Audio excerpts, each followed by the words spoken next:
do Norte e Nordeste. E agora, os nossos poetas Lindomar. Eu tenho o privilégio de cantar nesse festival.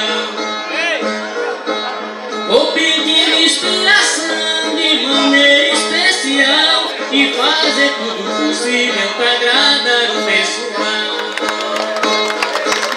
No mundo meu ideal, no salame da viola, trago a minha baionada do Maranhão sem demora, pra terra do Piauí, que é terra que a gente adora. Cantando minha sonora, vou fazer um improviso. Vou passar minha memória para tudo que preciso, para ganhar os aplausos na terra onde vivo. Não me leve prejuízo com meu instrumento na mão. Vim cantar a Terezinha e abraçar a população. A saudade é demais só por causa do seu João. Eu falo de coração assim para o companheiro.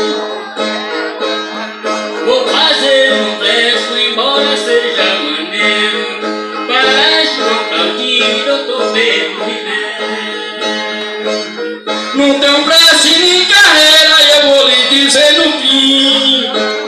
Doutor Pedro está ali, fica olhando pra mim. João Claudinho foi embora e ficou saudade de mim. Mas ele está assim, ouvindo a todos nós. Pode não estar fisicamente, mas o pensamento veloz, espírito ele está presente no meio de nós. Tá ouvindo a nossa voz através do repente.